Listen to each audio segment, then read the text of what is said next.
Good morning, everyone. Good morning, everyone. And on behalf of the Marion County Commission, I thank you for joining us. Today is May the 21st, 2019. We're in the Marion County Auditorium Chambers located at 601 Southeast 25th Avenue, Ocala, Florida. This is our regularly scheduled Board of County Commissioners meeting. If you'll please stand with me as Commissioner Moore leads us in our invocation and Pledge of Allegiance. Let us pray. Dear Lord, we come into your presence through the power shed blood of Jesus Christ. It's because of what you did on the cross that we're able to enter the holiest of all. And dear Lord, we just thank you for that awesome privilege that comes to everyone that's received you as Lord and Savior. Dear Lord, just right now we ask your blessings on this meeting. Dear Lord, give us your wisdom and guidance that comes from above to make the decisions that are right for the people of Marion County and are the right thing to do, dear Lord. Dear Lord, be with each person here today, dear Lord. Put a blessing and anointing on each one. Be with our first responders, dear Lord. Keep them safe. Bless, anoint them and their families that take care of them and take care of those who take care of us. Also, we ask for our soldiers and our veterans, dear Lord, that you bless, guide, and protect them too, dear Lord. And be with our president. Help him to make the right decisions, our Congress, our state level, and dear Lord, as we are your local officials, just give us your wisdom as well. May you get the honor, glory, and praise in all we say and do. And we ask these things in Jesus' name. Amen. Amen. I pledge allegiance to the flag of the United States of America and to the republic for which it stands, one nation, under God, indivisible, with liberty and justice for all. Thank you. Madam Clerk, if we could please have roll call. Yes, Chairman Stone. Here. Vice Chairman Moore. Here. Commissioner Bryant. Here. Commissioner Gold. Here. Commissioner Zalek. Here. This morning, if you need to have any conversations, I will ask that you please take it outside into the foyer. Also, if you'll please take the moment now to silence your cell phones or any other electronic device that you may have. And for the sake of time and respect of our judges that are with us this morning, I'm going to move pretty quickly to try to get to those proclamations. I do need to quickly give you the announcements. This is our regularly scheduled meeting on the third Tuesday of the month. We will also be meeting later this afternoon at 2 p.m., which the commission meeting will continue covering our zoning. On May the 22nd, at 2 p.m., we will have a commission workshop to discuss the Marion County Fire and Assessment fees. That will take place here in this auditorium, as well as on May the 23rd at 6 p.m. There will be a public hearing in the auditorium to adopt a Master Service Assessment Ordinance authorizing the imposition of and collection of an assessment for availability of water and wastewater. On May the 28th at 4 p.m., the Ocala Marion County Transportation Organization will be meeting. It will be our regularly scheduled meeting on the fourth Tuesday of every month.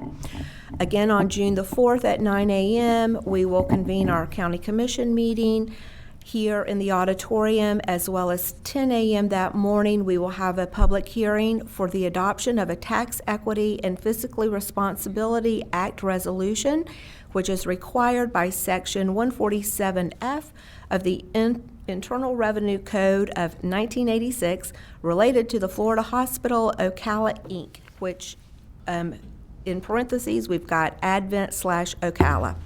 So with that, Board, I would like to move us to our first item of business to approve proclamations and presentations. So moved. We've got a motion by Commissioner Bryant, second by Commissioner Moore. All in favor? Aye. Any opposed? That motion carries unanimously. Our first proclamation this morning, I'm going to ask for us to move that to 1B to start us off with the Drug Court Month. And Commissioner Bryant, I believe you're going to start with that one, please.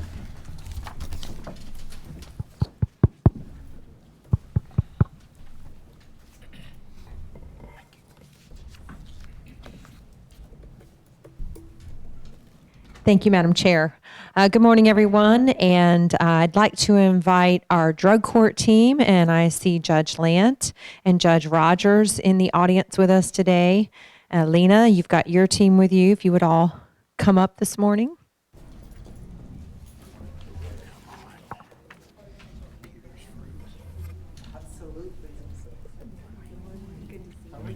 You doing good? Nice seeing you. Good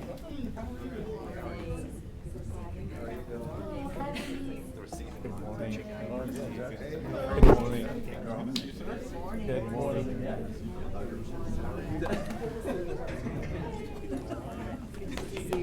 Oh, there's a basketball player. Morning. Carry on. Yes, Judge Rogers, stay here. Nice seeing you. Good morning. How are you? You guys aren't gonna flank me. I'm so tall. Alina. Be a road between two thorns. So, good morning and welcome, everyone. We're so proud and honored to have you all here with us this morning. If you aren't aware of what our drug courts do for our community, you should definitely educate yourself. And when I'm done with this proclamation, I'm going to hand the microphone off so that you can give our audience a little bit of information about our drug courts and what they do and the success that we've seen because of them. So with that, we have a proclamation by the Board of County Commissioners of Marion County, Florida. Whereas drug court programs provide the focus and leadership for judicially supervised court dockets that reduce correctional cost, enhances public safety, and improves the public welfare of Marion County by bringing together criminal justice, juvenile justice, treatment, education, and other community partners in the fight against substance abuse and criminality. And whereas the National Association of Drug Court Professionals has proclaimed May as National Drug Court Month and celebrates the 30th anniversary of the nation's first drug court. And whereas this year also marks the 25th anniversary of the Marion County Adult Drug Court from its inception on April 14th, 1994, the 10th anniversary of the Marion County Judicial Drug Court from its inception on November 17th, 2009, the 5th anniversary of the Marion County Misdemeanor Drug Court on December 3rd, 2014, and have served in excess of 1,595 participants. And whereas the judges, case managers, prosecutors, defense attorneys, treatment professionals, law enforcement, corrections personnel, community leaders, and others who are dedicated to the drug courts have had a profound impact through hard work and commitment to Marion County. And whereas drug courts significantly improve substance abuse treatment outcomes, increase public safety substantially, reduce drug abuse and crime, and do so at less expense than any other criminal justice strategy. And whereas as of 2017, drug courts save $27 for every $1 invested and up to $6,000 for every individual they serve, and have grown to over 3,000 programs since its inception in 1989. Now, therefore, the Board of County Commissioners of Marion County, Florida, by virtue of the authority vested in us, do hereby proclaim the month of May 2019 as Drug Court Month in Marion County, Florida, and the Board urges all citizens to recognize the judges, staff, stakeholders, and participants who make drug courts work and the significant contributions that drug courts have made and continue to make in reducing drug use and crime. Duly proclaimed the 21st day of May, 2019, signed by all 5 county commissioners and attested to by David Ellsperman, clerk of the court. And Judge Rogers, I'm going to hand this to you this morning, and I'm just going to add one little thing. Everyone knows that I lost a brother to a heroin overdose. It will be 3 years this July. And I went to a program with the drug court shortly after that. And I can tell you the only thing that I could sit there and think during the whole program was how I had wished that he had gone through that program, because I saw the testimonies of the lives that the program had changed, and testimonies of some that said that if it weren't for that drug court, they wouldn't be there. So you do an outstanding job at what you do. You are making a difference in our community, not just our community. You're not just saving money, but you're saving lives and you're saving families. And it's incredible work that you do. So thank you. And thank you to the commissioners, and thank you for your support for our problem-solving courts, in particular the drug courts here. 31st year of drug courts. So I know Chairman Stone and Commissioner Bryant, that was back when you were in kindergarten, so you may not even remember when those were started. But the criminal justice system, you learn in law school that it's all about punishment. And that's really what it comes down to. And for so long, that's what it was. It was basically just guilty jail, guilty prison. That's what we did. And it was kind of an assembly line of like putting bottle caps on bottles. And then people started recognizing, well, let's address the issues that we have, in particular in substance abuse issues. In our drug court programs that we run, I know I can speak for the felony drug court that I took over in November. And when I started that, I had some skepticism. The folks on my left would say they had skepticism about me. But we've learned and grown together. And I will tell you that we're in this time of graduations. And our graduation speeches that we have, I will put those against any of the commencement graduation speeches that you may see at any time that usually is typical for this time of year. And if you don't believe me, call up the drug court staff, ask if we have any graduations, and come and watch those, how heartfelt those are for people that talk about how their lives have been changed in going through the program. It is our 25th anniversary of the Marion County Felony Drug Court. And so at the end of this month, on the 31st, we are having a celebration that's at the Jury Assembly Room at the courthouse. Jury Assembly Room, you should all know that. That's where you go when you get that jury summons. If you haven't had one, you're going to get one eventually. We will find you. We will get you for jury duty eventually. But it's from, I think, 11 to 1. Is that correct, Elena? 11 to 1? 11 to 1 on the 31st at the Jury Assembly Room. We're welcome to see all of you to be there. Judge Lant, do you have any comments? How about Alina? Oh, yes. Just really quickly, Judge Rogers already spoke about the 31st and our drug court month celebration, and he also said we could not do this without the community. We have all of our staff here, or most of our staff are here, missing one or two. They are dedicated, they're empathic, they're amazing people, and our successes wouldn't be the same without them, but without our county commission either, as well as our law enforcement, our firefighters, our paramedics. I see Sheriff Woods, and I see Chief Bantahair and Rodney and everybody, and these things don't happen in a vacuum. It takes an entire community to keep our participants, to keep our folks clean, sober, and continuing with a sober life and a healthy life and a productive life. So this is your month as well. Thank you all for helping these folks and for being here and for allowing us to continue doing the incredible work we do and saving lives. Thank you all.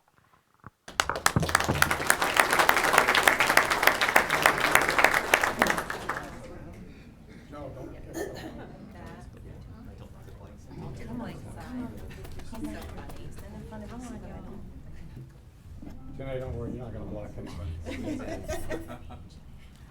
I guess I got a button. All right. Nobody does it? 3, 2, 1. You're good? Camera's still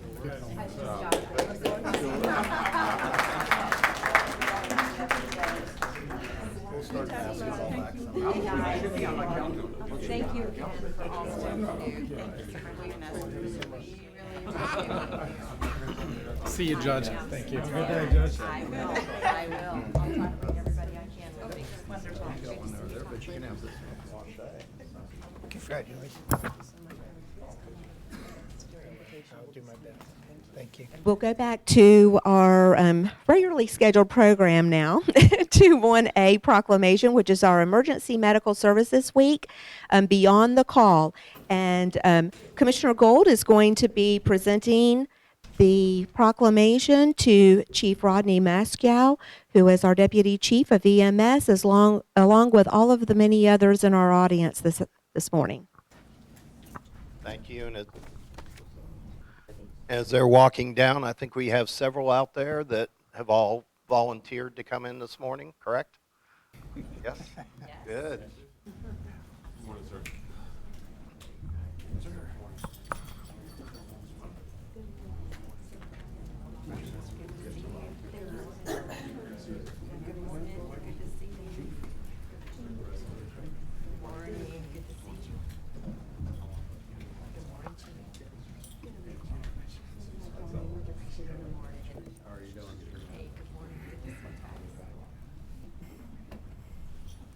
Congratulations on your promotion.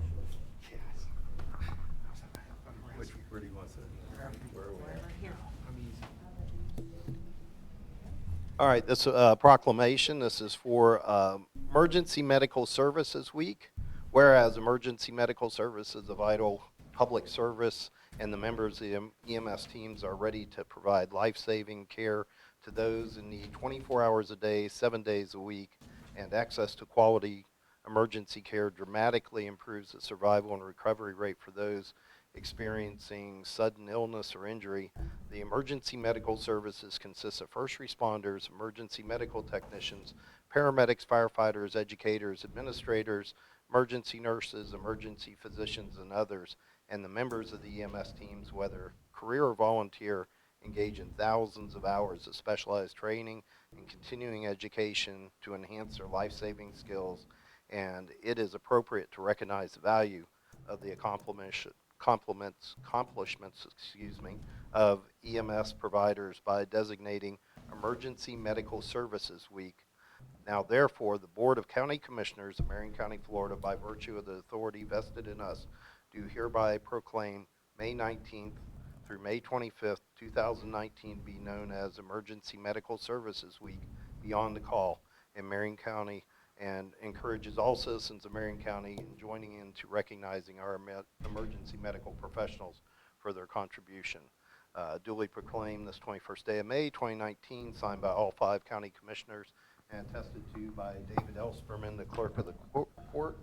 And I must say that that's my background also with law enforcement. I just recently rode with a couple of the gentlemen here, Mr. Velez and Livingston, and when you say that people go above and beyond, they buy their own supplies to keep the trucks clean. They work and do a lot of things extra and a lot of extra training, and it's amazing what they do, mostly with the high-performance trucks, because they are running 24/7.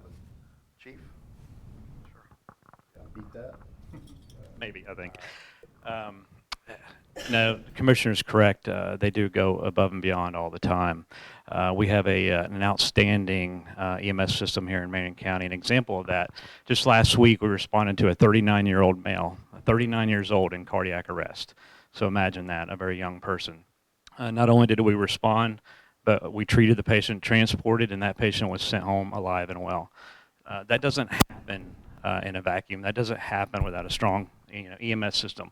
An EMS system that starts with the 911 call, a public safety communications department that takes the 911 calls, initiates CPR, processes those calls rapidly. The crew's responding rapidly, getting there, doing a professional job when they get there, knowing their job, knowing the education that they have, and then transporting that patient to the hospital. And then the work that the hospitals do to treat those patients and then get them sent home. So just wanted to recognize that and recognize each and every one of you, and I thank you for what you do.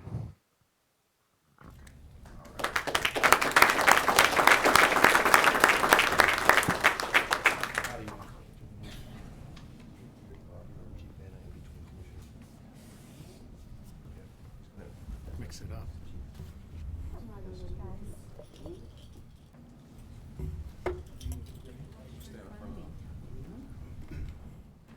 All right, squeeze in over here at the end.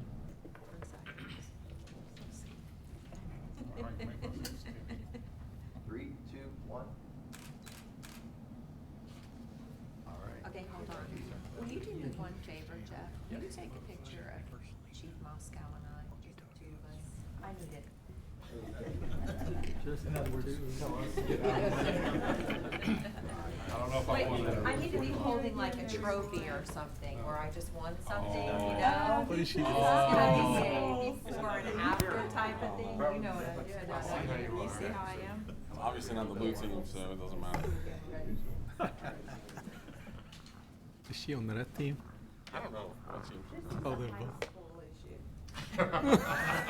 Yeah, let me just give the audience a little insight here. I think Chief Moscow actually won and beat Commissioner Bryant in high school. And so she is trying to reminisce a few moments. Thank you. Was it you? It was the VFW speech contest. He was older than I was. I was a freshman. I'm not that much older. So he beat me. You're a chief, so that counts. Thank you for letting me do that.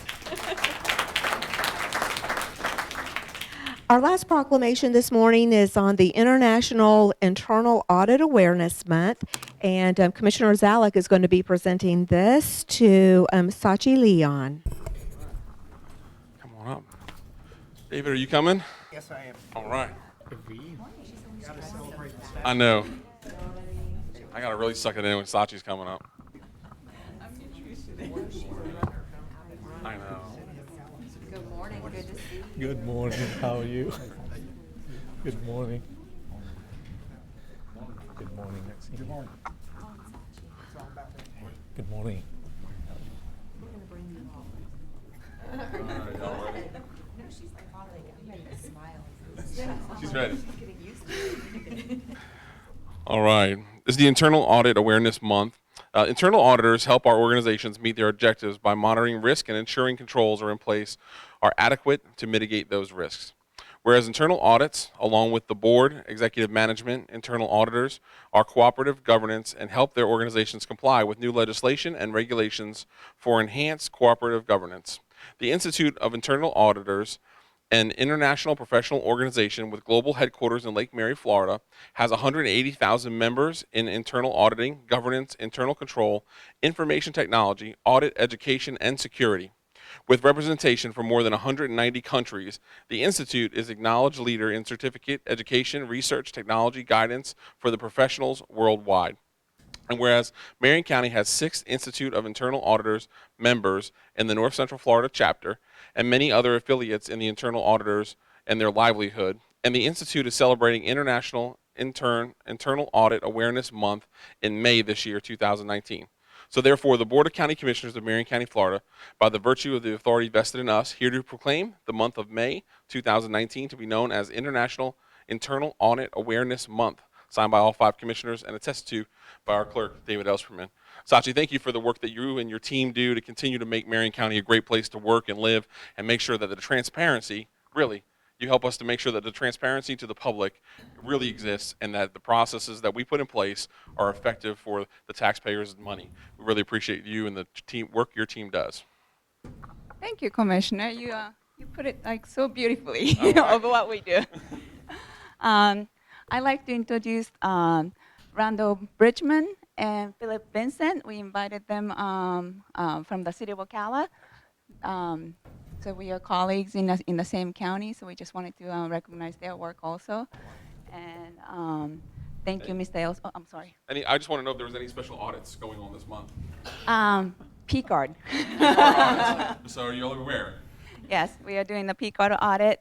Right now, we are finishing up on the one particular department, and then we plan to go through every department and where we find risk. And we are also working on ERP that's continuous. The work with Tom and our IT audit manager with Lori, they're ongoing. So One of the other great processes that you help us with is the MSTU for road improvements, making sure that those ballots come in a transparent way so that people can see that process. Can you tell us about that?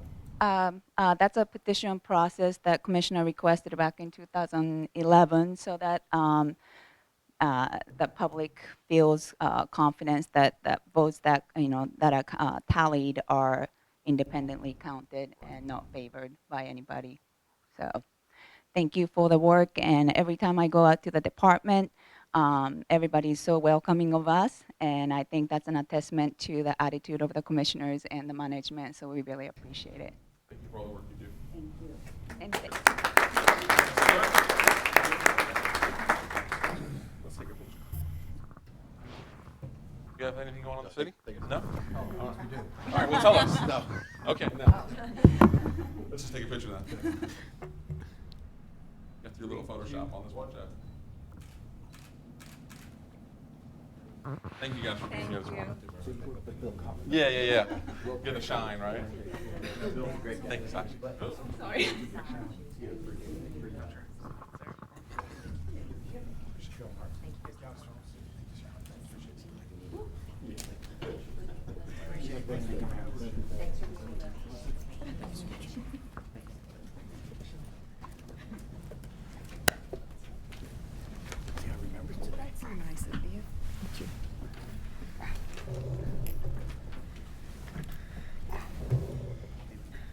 Okay.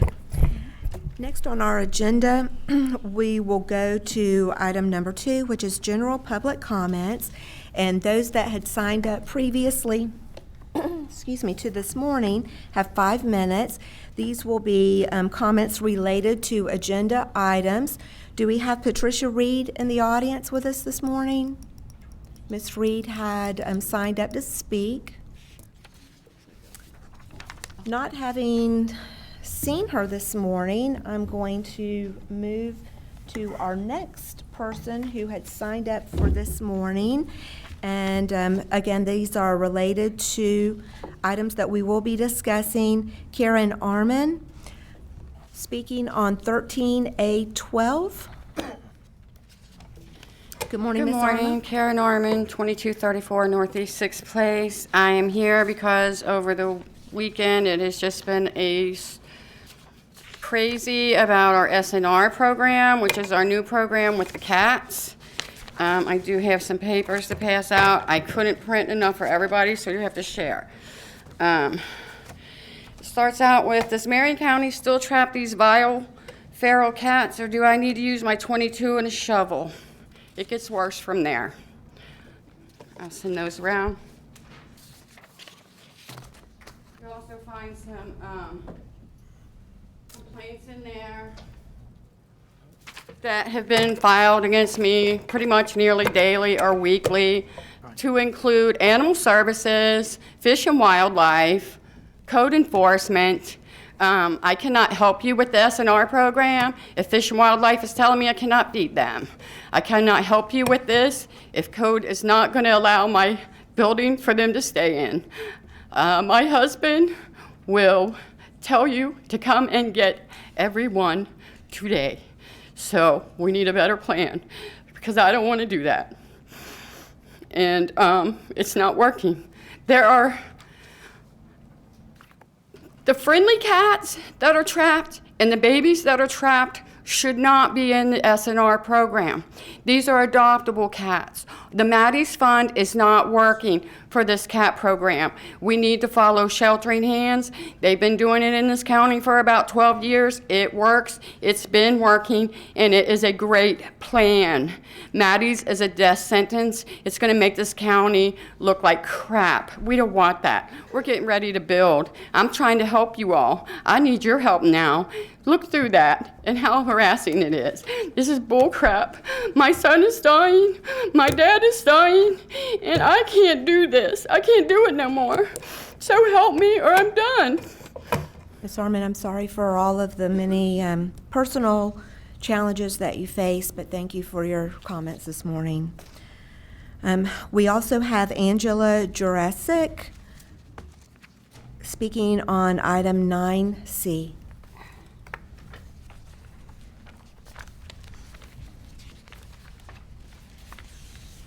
Good morning, and thank you for giving me the opportunity to speak with you. I've asked to speak on 9C, which is a request for an approval of the concept of a joint county-city office on homelessness as recommended in the Public Policy Institute study, The Long Way Home. The actual agenda item indicates that the study stated best practices favor having an organization managing the COC efforts and also not be a direct care provider. I want you to know I am the newly appointed director of the Marion County Homeless Council, which is the lead agency that also provides direct care services in this agency. This approval is, as I understand it, is asking to form a department within the county and city jointly to take over that responsibility, which is only provided through the COC approval of who a lead agency can be. I wanted to bring two items to in my rebuttal on this. One is that while you're talking about not providing direct services, the actual proposal in itself has the county managing the funds and the city providing direct outreach services. That is not a change from what the current system is. It would not affect any change whatsoever if you're doing the same process, if you're going by what the study has asked. The second one is that when this study first came out, we reached out to one of the primary funders, which is the Office on Homelessness. Eric Braun came to our county and met with both the Board of Governors, who's over the COC, and the Board of Directors. In his statements, he is not in favor of such a joint membership only because of the bureaucratic layers that are necessary within a government entity. Thank you for being with us this morning. Thank you. Do we have anyone else in the audience who would like to come forward and speak on any item that is on the agenda?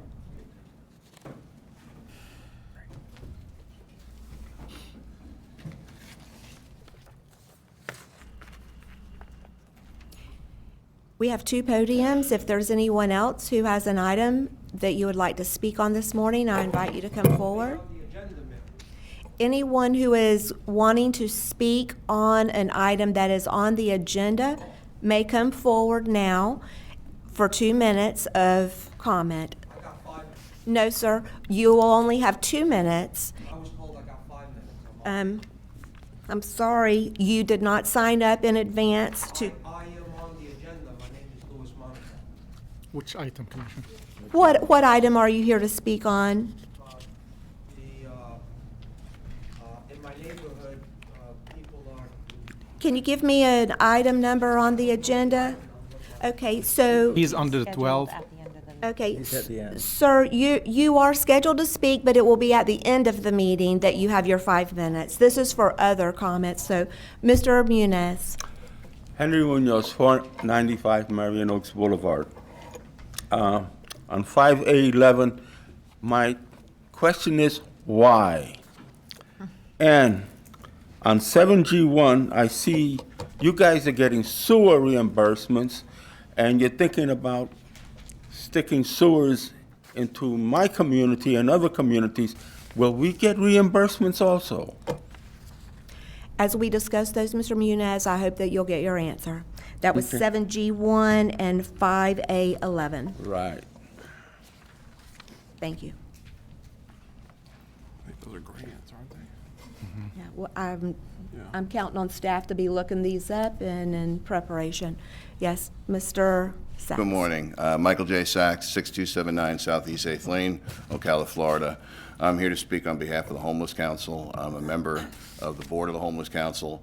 I'd also like to basically state exactly what the executive director was stating, that this is jumping the gun going under the COC in one unified agency like that because, again, the layers of bureaucracy it would take to get things done. I think the Homeless Council is doing a fantastic job and just want to go on the record as that. Thank you. Thank you. Do we have anyone else to speak on an item related to the agenda this morning? If not, we will close general public comment and go to item number 3 on our agenda, which is to adopt one set of minutes. So moved. Second. We've got a motion by Commissioner Moore, second by Commissioner Gold, to adopt the April 16th, 2019 minutes. All in favor? Aye. Any opposed? That motion carries unanimously. Next are constitutional officers, and I believe I see Mr. Billy Woods in the audience. Mr. Woods, would you like to come forward, or you want us just to carry on? Just carry on. So moved. Very good. Second. We got a motion by Commissioner Moore, second by Commissioner Bryant.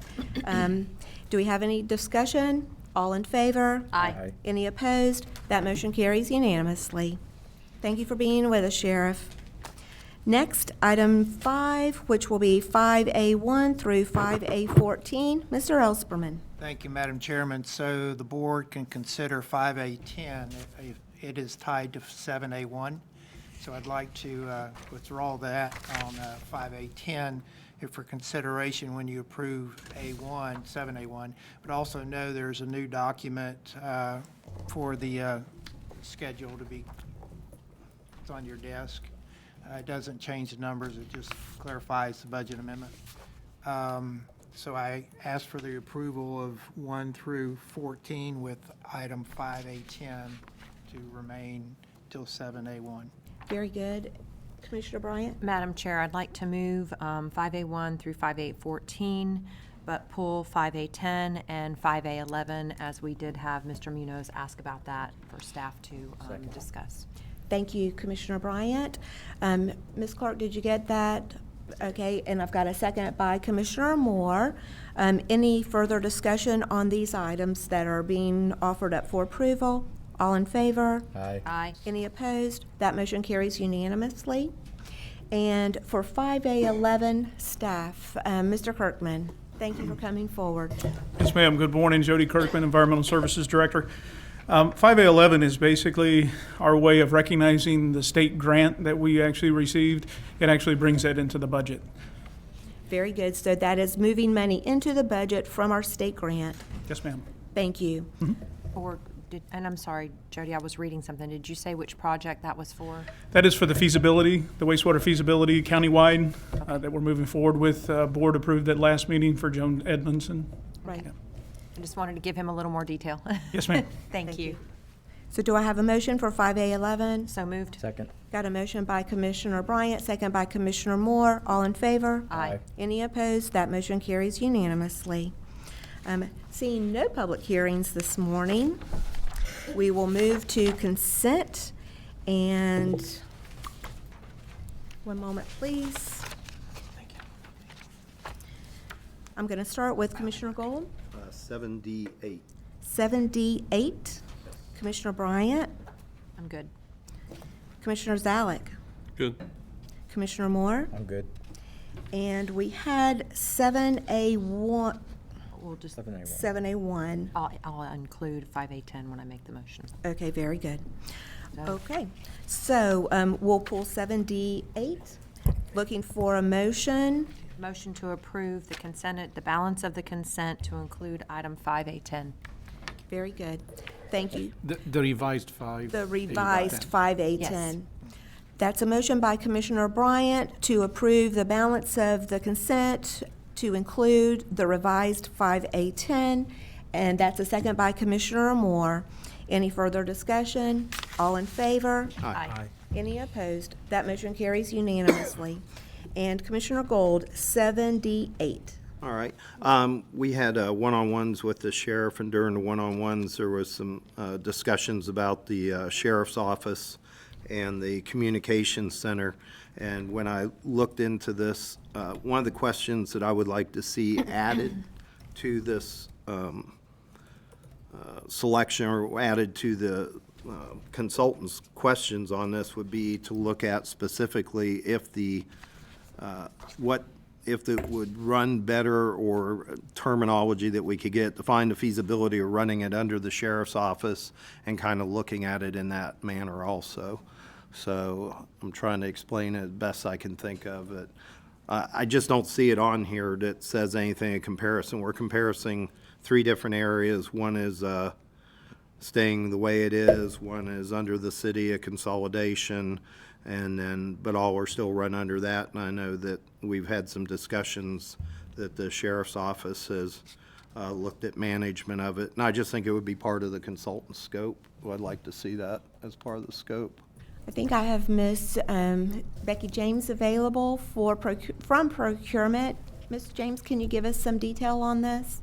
At this time, because the selection committee's already graded the proposals, it would be difficult to add another scenario for them to work off, because that might have changed the outcome of the selection committee. Okay. Is it possible to make sure that all the stakeholders are involved in the discussions of this, the sheriff and any other city of Ocala city manager and all? Yes, they're actually all listed as the working group. Okay.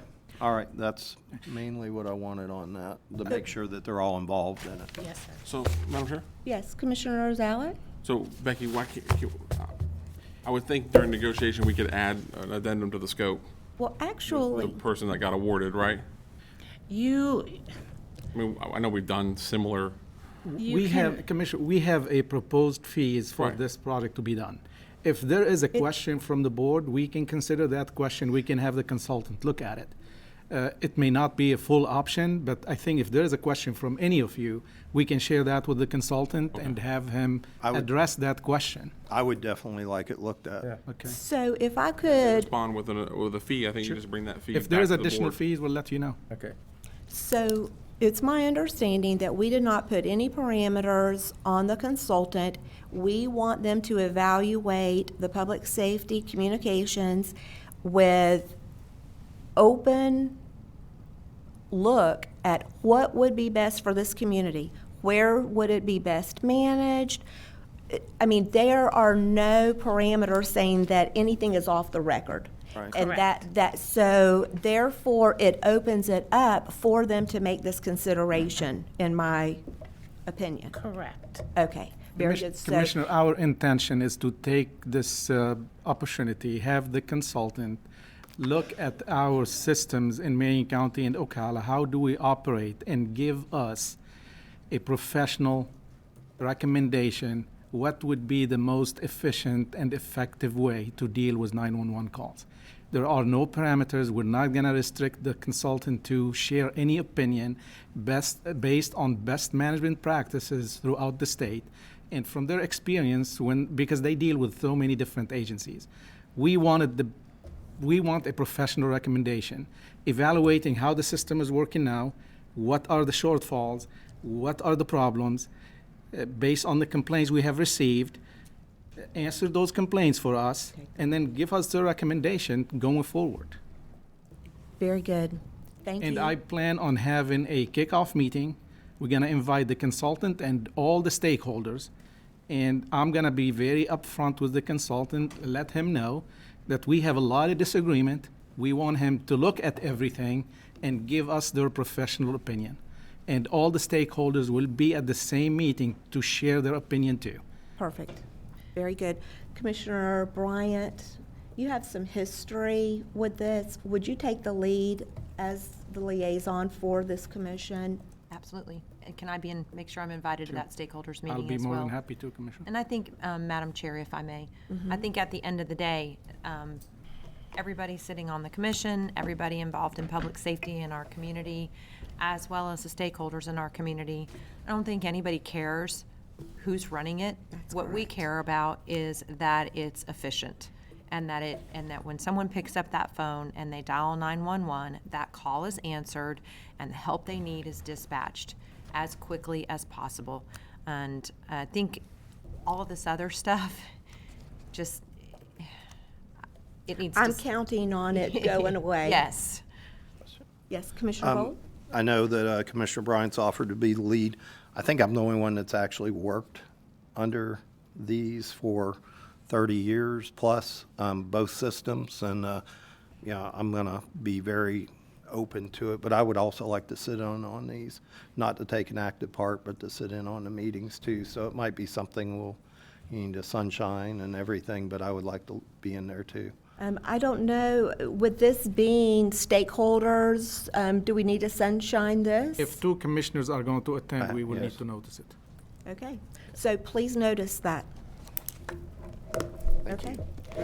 And the reason I'm asking Commissioner Bryant, she has great history on how this all came to be, and there are stacks of information from 2010.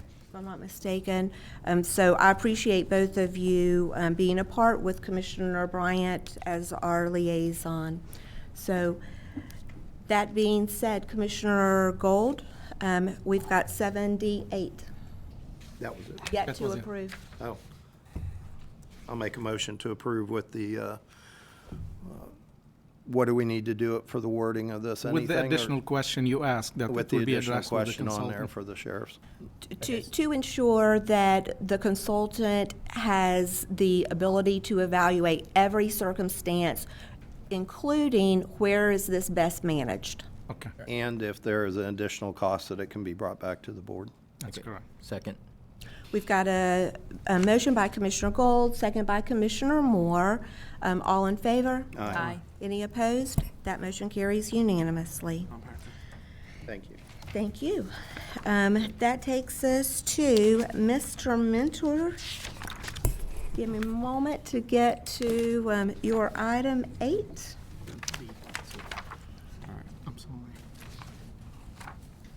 Request for board direction regarding county-held tax certificates. Madam Chair, this is an item that comes up once a year. The tax collector is required to report these outstanding tax certificates to the Board of County Commissioners. This year we have 761. Let's see, do I have that number right? Hold on just a second. 721 parcels. So it would cost the board $162,225 to make application for these tax certificates, and if we went all the way through the sale, the additional fees that would be billed per parcel would total $468,000. We have presented these to the board every year, and the last several years the board has decided not to make application for any of these, but we're asking for your direction on this. Thank Certainly you, gone Mr. way Miller. down, haven't they? I don't know what the high was, but Mr. Elsburn, that was thousands, right? Yes, sir. Madam Chair, I will make a motion that we do not make application for the tax deeds. All right, thank you. We have a motion by Commissioner Bryant to not make application for any of these, with a second by Commissioner Gold. Any further discussion? All in favor? Aye. Any opposed? That motion carries unanimously. Thank you, and I'm glad to hear it continues to go down, speaking to, I believe, the robust economy that we continue to enjoy. Do you have anything else, That's Mr. all. Menzer? Thank you. Okay, very good. County Administrator, Mr. Boyanis, good morning. The first item is 9A1 for Jim to give us an update on Parks and Recreation. Mr. Couillard, we appreciate you coming back to visit with us today on this topic. No worries. Good morning. Jim Couillard, Parks and Recreation Director. We're here to today provide you with an update on the department's efforts achieving the goals and plans that we have in place in the Marion Empowering Marion for Success administrative plan.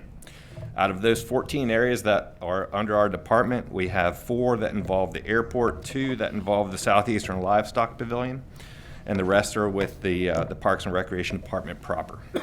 So of the 4 areas at airport, CS number 4, the construction of T-hangars at the airport is moving forward. Last board meeting, you did approve an agenda item that consolidated the funds where we needed it to. Now we're working with our consultants in procurement, getting them ready to go with an RFP and get that project moving. Item CS number 5 was an AWOS system. That's an automatic weather observation system. That was actually in our proposed budget for $175,000. Working with Mike Graw at the airport, we found a solution that's less than $6,000. That's in our FY20 proposed budget.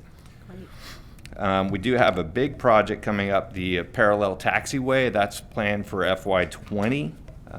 Third quarter. That's not in our current budget. We are squeezing lemons right now to be ready to present our budget to you. That's about a $3 million project, so we're going to have to keep an eye on that. We have a lot of other grant applications with DOT and FAA in place, so we need to get in line with those folks. The mobile fueling truck, that's item CS number 7. We did return the truck, so that lasted about 6 months. It was not a very good product, so we returned that, and that's where we're refocusing the airport based on that workshop that we already had with you.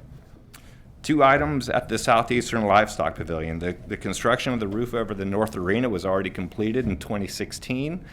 That has enabled that facility to open up more events. We can hold up to 5 major events during any given weekend, so that's a really good thing. And the last thing at the Livestock Pavilion, we did have a request to hire additional staff in our proposed budget, but based on budget constraints this year, that we've actually delayed that a year. Any questions on those 2 things? Okay. I'll move into the Parks and Recreation other items. NR1, which is actually an inventory of conservation lands throughout the county. Our staff continues to work on that. That's a hands-on, in-the-field type of data collection.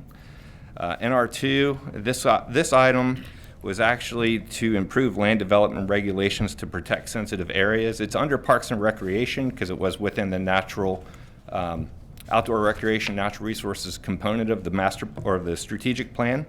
But that's actually a growth services. They are the lead department on that item, and they are working through looking at different policies. For instance, policy 7.2.5 regarding the protection of littoral zone vegetation. We're working with FWC to match up their regulations and our regulations to make sure we're all going in the same direction. NR3 was using our partnerships to expand our outdoor recreation offering and looking at different opportunities through habitat protection. We've achieved both of those again, working with FWC. We actually have gone to their offices here in town, their district offices, and they've provided us with a lot of great information about specific species protection, such as gopher tortoises and our scrub jay populations and all the efforts that they have in place to protect those areas. NR12 is developing a marketing campaign showcasing natural resources with an emphasis on county parks. This is an area that we are still not working on. It's listed as delayed right now, and that's strictly because of a staffing issue. We do not have any professional marketing staff. We do want to make sure that you understand the importance of marketing in Parks and Recreation. Marketing of our Parks and Recreation programs is key to the future as we continue to grow our programs. Either we market old programs to new audiences or new programs to new audiences. So we do need some assistance with that. One of our biggest responses when we go out to the public and do presentations, even at Citizens Academy, we hear, "We had no idea. We had no idea how many parks you had. We had no idea how many programs you had to offer." So getting the message out in a marketing fashion is something that we could really look forward to, especially as the Aquatic Center continues to come online. That's going to require probably a 50% push on one person just to market that one facility. So those are things that we all need to keep in mind. NR13 is working with the state agencies to increase diversity in our outdoor recreation offering. Again, we meet with the Florida Forest Service, our state park friends, everybody that we can figure out exactly where our robust vision for outdoor recreation in Marion County is and the direction that we're going. A good example is the NEFA that you just approved today for the Forest Archers, now named the Silver Springs Archers. So we're using lands that we have available, using agreements to leverage our people and our staff, so it's no big cost to the department or the county, but now all of a sudden we have an archery facility. So that's a pretty neat offering. Item number NR15 is adopt the Parks and Recreation Master Plan. Big check mark on that one, so thank you very much for your support. And then lastly, we have item FC2, that's reinstituting Pennies for Parks bond. We've talked about that a lot. It would help us to go forward faster with our master plan, but we're also working with the administration and looking at other avenues to help support those. So we do know that's there, it's okay, and it's okay to delay it. A couple of big news stories for you, just off these items, if there's no more questions or any questions on these items. Board, do we have any questions for Mr. Couillard? Just real quick. Yeah, Commissioner On your Cole. marketing you were talking about, who does it now? You do it internally? We try. And then, because I know I've seen Animal Service has been able to increase theirs a lot there by, I think, just through social media and all. Right. We do use Twitter and Facebook, and we do work with public relations staff as much as we can. We actually do have some in-house talent that is very talented with graphics and whatnot, so we try to relieve their workload a little bit and sharing it here in our department. It is difficult to do marketing. We could send somebody in the county full-time just doing that. Thank you. Yes, sir. I have a question on that. Yes, ma'am. Which comes to my mind. Do we ask for grants to assist us with marketing and maybe hiring an outside agency to assist through the TDC? We haven't done any of that, so that's something. I know they have a different mission with attracting people into Marion County compared to us marketing ourselves to our own constituents. Mm-hmm. Okay. Something we could look at. Yeah, But Commissioner. there might be some opportunity Right. there with some of our parks, because some of our parks do attract others to our area. Right. You know, we always talk about our, KP Hole, Rainbow River, and all that. But you also have to think about Cohadjo now with the pickleball courts. I've had in the last month or two several people talk to me about those courts and how wonderful they are. So there could be some opportunity there. Okay. Maybe we could. I'll follow up on into- the TDC. Thank you. Follow up with Thank it. you. Thank you, Commissioner. That was one of the high points I wanted to bring to your attention. We just completed our first inaugural pickleball tournament at Cohadjo Park earlier this month. We had 58 participants, coming from far away. The villages obviously had a big contingent that came up and played, but we also had folks come from Daytona Beach Shores. We had people come all the way up from Palm Beach Gardens for a one-day tournament. So it was a huge success. We're really proud of that. And again, summer camps, slap full, 760 entrants, almost full. Did you sell out within the first couple of days? All the specialty camps pretty much did. So the only one that's remaining open right now is our Firewise program. And then we also have a Teen Extreme, a new program that we've come in to try to meet the niche for the teenagers. Rest assured, probably this week you'll see a lot of parents come rushing in trying to get their kids into programs. And then lastly, Before you go yes, ma'am. on, yes, Commissioner Bryant? I just have one question, Where's the girls' Jim. club or not? How many more pickleball courts could we have out at Cohadjo? We have the ability to add about another 8, either way, east or west of the existing courts. What we heard, the big complaint from that tournament really was the heat. They need covers. They do need covers, and we're actually looking at having another one in November, possibly under the lights, and do something at night. Oh, that would be That would be pretty neat too. Glow in the dark Yeah, pickleballs. it's well lit court. It's really cool. So Huh? Only pickleballs, you said? I said glow in the dark. glow in the dark. Yeah. There. They have glow in the dark pickleballs? They probably do, They probably Commissioner. They do. probably have glow in the dark everything. Or we'll guess. spray paint them. With that, Commissioners, if you have any other questions or. Do we have any other comments or questions? You're doing a fabulous job, Mr. Couillard, and Thank you so we much. appreciate. I think you probably need to build an indoor pickleball arena, you know? You can host them at the WEC when it gets built. Sounds great. Will do. 2.5 million. There you go.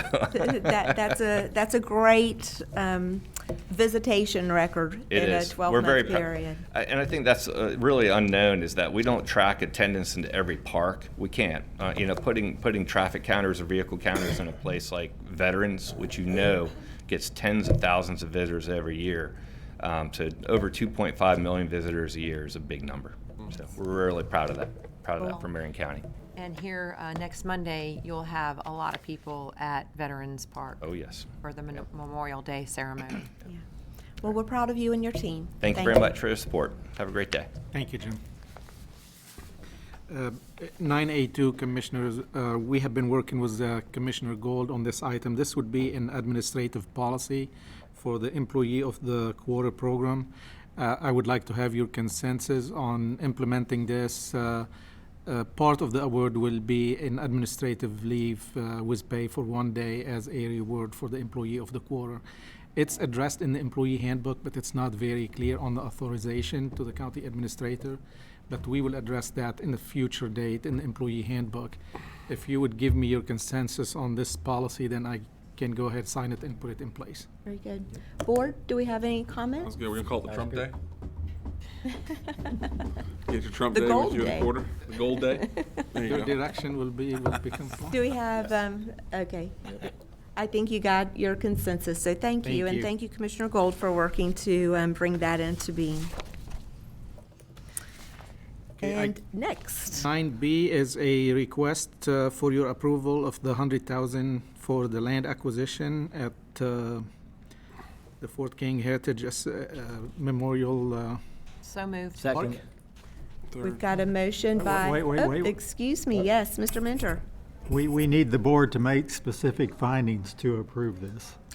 So, So there are 3 findings. The proposal was that these facilities could be used as a museum, and so, or at least to augment or add to the museum. So we need a finding that it's going to be used for that purpose, that it's public, number 2, that it's publicly owned and operated, or by a nonprofit organization, and 3, that it would be open to the public, and 4, that it's within the boundaries of the county. Obviously, that's the case, but I need for you to make a finding as to each of those things. It's my understanding that the building, there's two lots, one's vacant, one has an improved structure on it, and they're going to make a archaeological lab out of that, and it may be open to the public at some time by 2020, is my understanding. Correct. So, but I need for you to make those findings to make Very it good. available for this funding. So in the motion, would it be appropriate for the findings to be listed in the motion, that the board finds this request to be, the funds to be used for a museum that will be open by the end of 2020, and it will be open to the public and owned and operated by a public facility or a nonprofit organization, And located within the county. and it is located within the boundaries of the county. county. Yep. Okay, so very good. I make a motion for approval with the findings that this will be used as a museum, and it's publicly owned and operated or owned and operated by not-for-profit organizations, and it's open to the public, and it's located within the boundaries of the county in which the tax is levied. Very good. Second. And Madam Chair, I just want Yes. to thank Mr. Mentor for bringing that forward. thank you both. And so I have the entire board wanting to second Commissioner Bryant's Commissioner Bryant's motion. I've got one whispering on this side, one down on this side. So Madam Clerk, Commissioner Moore. Any further comments, questions? All in favor? Aye. Any opposed? That motion carries unanimously. This funding, Great Commissioner, asset for our community. Absolutely, yeah. this funding will be in the 1920 budget. Very good. Congratulations. Awesome. I see two of our Yeah, Robin and Bill. Heritage Board Yeah, they do members great sitting out work. We there. appreciate you guys. Thanks for Absolutely. making Fort King great again. It was That's always cool. great. Publicly. Okay.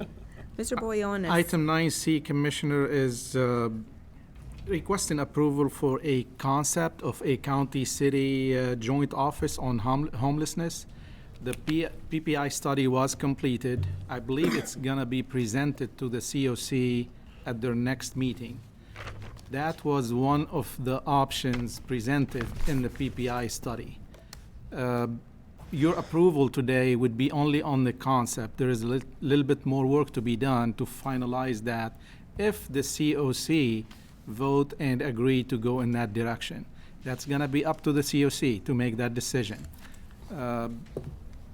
I think it's an opportunity for the county and the city to step in and to be able to make a difference in the community without impacting the general revenue fund that we have.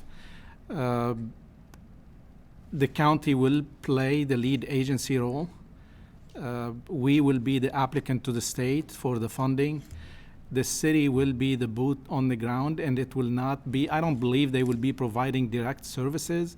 I think they will be playing the outreach role, finding those people, bring them to a service provider agency to go to. That is my understanding overall how this would work, if the COC elects to go in that direction. And Cheryl, if you want to add anything, please. Cheryl, excuse me, Cheryl Martin, Community Services Director. Our county administrator is absolutely correct. The idea is to present this concept to the COC for a vote, and he's correct about the outreach. Both the city and the county visited Miami to see how they're operating. We also visited Lexington a couple months ago to get an idea of how they're operating. The outreach team would be the boots on the ground to get people on the coordinated entry list and get those to the service provider. So direct service would not be done by either the city or county. Clearly just administrating the funds and ensuring that coordinated entry is happening. And as stated in the PPI study, the goal is to reduce homelessness by 60%, and that would be the plan. Thank you. And commissioners, having been asked to be the liaison over the last 2 years, which I appreciate you asking me to step into that role. I am very supportive of this concept, that we move forward with this, the PPI study, as well as the study that was an addendum, which was, make sure I get their name right, the Florida Housing Coalition. Combining those together, I do think that this is our best next steps on behalf of our community. So, Madam Chair. yes, Commissioner Bryant. So I have a couple of questions. Sure. So if we agree, if we move this item forward and the COC approves going in this direction, will it come back before this board for further approval? Yes. Okay, because I do have some questions on how it all works. Right. And I would like, it to be clearly defined as to what everybody's role is. Sure. And that the county does not then become the expected service provider. That's one of my biggest concerns. Correct. And Correct. so I just want to make sure that this does not set us in stone. This is just a concept to go to the COC for consideration. That is correct. It will come back in front of you to approve either an agreement with the COC and the state, and also an interlocal with the city of Ocala, how we're gonna structure that relationship And with the details. right. Commissioner Zalek. So I just want to make sure I'm clear. The young lady that came up and spoke before, that was on the, Angela. yeah, so the process that it is today in front of the COC is they actually are the administrator and the service provider today. This gives the COC the option to have a either independent or different partner for the administration and then all the service providers. Correct. So basically, from the PPI study that we all worked with and came back, this is some recommendation, and now this basically just gives the COC board the option to figure out, do they want to stay with the current system of administration and service provider, or do they want a different independent administrator and then a group of service providers, right? I mean, that's really, we're putting an option in front of them Exactly. to be able to choose from. either be more transparent as well. I mean, currently, if you really want to dig down into it, it's a 50% administration right now for the funds that we provide to the lead service agency. They That are HUD all provides, right? that they administer as well as provide direct services. Right. It's very difficult to unwind where are the dollars going. I imagine it And would it be, because gives- probably to be the most efficient, you have got people doing multiple things. So it would certainly bring much more transparency, and actually in the concept, it puts more dollars to homelessness versus administration. Okay, good. So the COC board will they be, Madam Chair, will they be acting, is this an agenda item for them for the next It meeting? will Or is be, it? if we make this approval, then it will become an agenda item. For them to choose for which way to them. go. That is correct. To my knowledge, the PPI study will be presented to the COC and the full membership, I believe, later this month. Right. And then they will make a decision. They may which make a option- decision, or they may take some time to They may digest it and take make a time, decision. yeah. Okay. Thank you, Madam Chair. Thank you. So do I have a motion to move forward? So moved. Got a Second. motion by Commissioner Bryant, second by Commissioner Zalek. Any further discussion? All in favor? Aye. That motion carries unanimously. Next is going to be committee items. Mr. Elsterman. Yes, ma'am. Item 10A is a Board of Adjustments. David Rubin received the appropriate vote. So moved. Second. Got a motion by Commissioner Zalek, second by Commissioner Moore. All in favor? Aye. Any opposed? That motion carries unanimously. 10B is Dog Classification Board, and Angela Negron received the appropriate So vote. moved. Second. We've got a motion by Commissioner Zalek, second by Commissioner Bryant. Any further discussion? All in favor? Aye. Any opposed? That motion carries unanimously. 10C is yours. I'll move for approval. Second. Got a motion by Commissioner Bryant, second by Commissioner Moore, to approve advertisement for one full board member for a full term to the Housing Finance Authority. All in favor? Aye. Any opposed? That motion carries unanimously. 10D is for Planning and Zoning Commission, and Michael Reuter. Kreuter receive the appropriate So votes. moved. Second. We've got a motion by Commissioner Moore, second by Commissioner Bryant to approve Michael Kreuter. All in favor? Aye. Any opposed? That motion carries unanimously. 10E is Rainbow Lakes Estates MSD Advisory Committee, and Richon Hexton receive the appropriate votes. So moved. Got a motion by Commissioner Bryant, second by Commissioner Zalek. All in favor? Aye. Any opposed? That motion carries unanimously.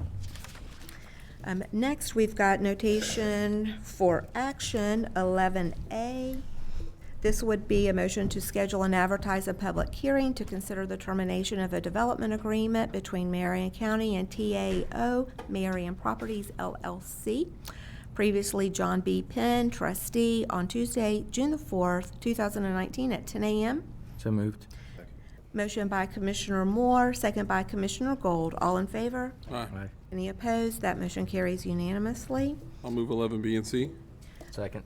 Got a motion by Commissioner Zalek to move 11B and C, second by Commissioner Gold. All in favor? Aye. Any opposed? That motion carries unanimously.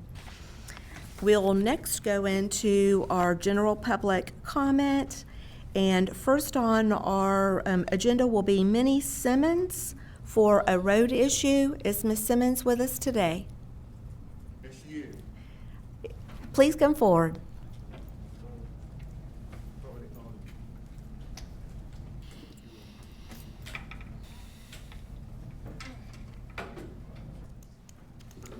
Ms. Simmons, do you need a microphone? Would that be better on you? Does she need to sit? We can bring a microphone, I believe, if that would be more easier on her. Ms. Clerk, okay, very good. Thank you. Ms. Simmons, we are going to still set a item of lights up here on the podium. You'll have 5 minutes. And I'll just kind of raise my hand whenever it gets to yellow so that you can start to wrap up your comments. And we're going to need you to hold that microphone right up to your lips. I'm here this morning to beg the county to please repair the road where I live at. A few weeks ago, I had this emergency button. It went off. The paramedics were there, but they could not get to me. Because they couldn't get, because the road was so bad. They had to walk to my house with their flashlights. But there was no medical assistance they could have done for me. And I learned a few weeks ago that a man died out there on that same road because the paramedics could not get there to give him medical help. And it's frightening to live in a place where you get sick and you can't get no kind of help. We're not asking the county to pave our road. We're not asking the county to widen our road. We're only asking the county to please repair our road so that we can get help out there when we need it. It's frightening. It's very frightening to live knowing that if something happened, you can't get no kind of help. Ma'am, what's It your is so address? What's your sad. address? I'm working on We that, live giving out her there, a chance and we to. can't get help at all. I was talking to my neighbor. I know I kept calling his friend. He never called me back. And I learned a few days ago he didn't call me back because he had died because the paramedics couldn't get to him. And I'm pleading, asking the county, please, only thing we're asking is please, just repair the road so we can get in and out. That's all we are asking for. We are not asking for anything more. When I moved out there, they used to grade the road. It was really able to go in and out of there. That is not a new road. That's an old road. I was raised out there. That road is over 100 years old. And it's sad that we cannot get the county, I'm pleading with the county, please, please, please, prepare the road so we can get in and out. Okay, Ms. Simmons? A few weeks ago, the paramedics. Ms. Simmons, is your physical address 3975 Northwest 70th Street? Okay, all right. Very good. It looks like, and staff will have to do some more research, but from this map, it looks like that's possibly an easement. It's an easement on private property that goes for long It goes all the way from the back of like Northwest 42nd. 42nd Street all the way back the way. behind the pilot Right. and up on 326. I've driven the road with our team. There was a gentleman, I believe it might have even been Ms. Simmons' son, a doctor in Washington, D.C., that wrote us a letter. So I went out there to look. We tried to pick up some trash and do some things. It's a terrible road. There's no doubt about it. But it's on private property. So we don't know what to do except to, I mean, I guess if you were able to get all the easements, you could do an assessment. But it is private property. In the present condition, I don't believe we can even do an assessment because there is no established right-of-way. You would be crossing on private property. So do they need to get legal representation to determine their next steps on how to repair their road? They would need everybody To dedicate. all the way down the entire road to dedicate either the property that's currently the existing road or not, and that would all need to be done through the legal system of sorts. I mean, otherwise we would just be putting. I mean, we're not allowed to take taxpayer money. That's right. And put it down on private property, right? I mean, that we would get in trouble for putting lime rock on private property and even going out and grading it. And that's probably why maybe back 100 years ago or 80 years ago they stopped grading it, because they may have realized that there was something being done that wasn't supposed to. But again, I don't know who it's very difficult. There's a lot of pieces. There's a lot of small parcels connected to some bigger parcels. So Figure out how to So, make the road work. Sorry, Madam Chair. okay. Ms. Simmons, I'm sorry for your plight, but the county cannot do anything about your road. It is a private property easement. We certainly encourage you to seek relief with all of the people up and down that road to see if you can get an easement. You may want to look at someone to assist you through the legal services. But Marion County does not have the ability to use taxpayer dollars to do anything on private property roads. So I'm sorry, and I do wish you and all of your neighbors the best as you seek to find relief for yourselves in the appropriate manner. Madam Chair? Yes. Legal services, maybe we could have Cheryl. I know that's been part of the issue. So Cheryl, if you can raise your hand, Ms. Mims, if you could see Cheryl, she can also get you the number to legal services. And there are some attorneys in town that do some pro bono work that I don't know if they could help, but at least it's an option. Give you their phone number, see if they'd be willing, because I believe it's somebody along the road that has to make application with the court. If I'm right, Mr. Elsperman, is that correct? And so They can help guide. absolutely would be able to help guide you to a resolution. And then once you got the easements, we come back to the county. You could do an MSTU process, and then we could work through an assessment to hopefully fix your road. Thank you. Everybody will have to agree to dedicate right-of-way. Right. So the legal process through legal services will be able to help guide you through the process. So, and Ms. Martin can share with you that contact information. So, okay. Thank you so very much. Next, oh, I'm sorry, Commissioner Gold. That was the same thing Commissioner Zalek offered. Just it's kind of confusing to people, and I think if we can get her on the right track, then it'll work out. Exactly. So, Thank you. thank you. Louis Monaco. There we go. Thank you for your patience this morning, Mr. Monaco, and you do have 5 minutes. I'm Louis Monaco. I'm 14560 Northeast 215th Street.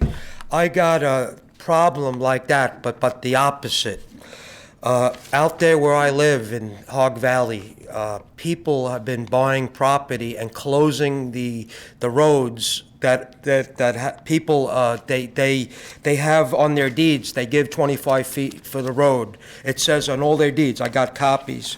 And what I did was I went around my neighborhood and I got petitions of all the people on our two roads to open up the road that they give. I made a copy for you guys. Let me see. Let's make sure. So I made petitions, and I got over 30 people that lived in my area in these two roads. We want this road open, and I made a copy for you guys. Please read along with me. Read along with me. Who's my commissioner where I live? You're my commissioner, sir? Thank you. Petition to open right-of-way on Barge Canal Take Line Road. To be known that new neighbors blocked right-of-way road along greenways and are using this right-of-way for their personal gain. That Benny Paul, who lived here in the 1990s, had county put up road signs for 911 purposes. That this road is on all property deeds stating they give 25 feet for the road, which I have here. If you want to, you can make copies of this. This is my copies if you want to make copies. You can't give it to us. Oh, okay. Once you give it to us, it's ours. Huh? Once you give it to us, it's ours. Okay. That this road is on all property deeds stating they give 25 feet for the road, and that this road is on all county maps. And I'm the petitioner. We, the community of Indian Bluff, which includes Railroad Lane and Cracker Landing Road, want this road open because it's for 911 safety purposes, public access, and access to greenway lands. And if you really need it, I'll give it to you. If you I know, want we have it. Yeah. Okay, If great. it's on Yeah, the you're the record, we have county. it. So I want some results. I done my homework. I went to the county, and it says here that they give 25 feet for the road, and they're so ridiculous people. They think they own the property, the greenway, so they just close everything. And then not only that, I got in touch with the wildlife because they're clearing all the land to the river. They think they own the river. They think they own all that land. It's greenway lands. They don't own that, and they're destroying the access for wildlife. It's called what do you call it? They call it something. I forgot. Bank?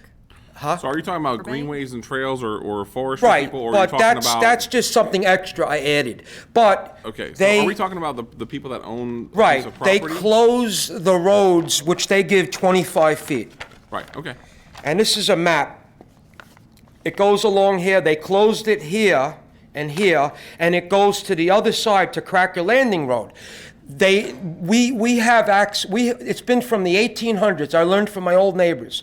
Everybody had river access.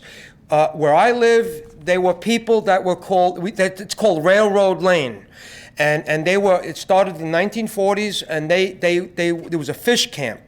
And they were retired railroad workers, and they all had access to the river. Now, all these new neighbors that bought the property that connects to the greenways, they're closed it. So I want some action. I want you guys to help me. I'm a disabled military veteran. I served my country during combat time, and I need help. Sure. Please help me. So we can do two things. We'll have, first of all, Sam and our team in planning and Now, zoning. see, this situation is different than the ladies. This is workable now.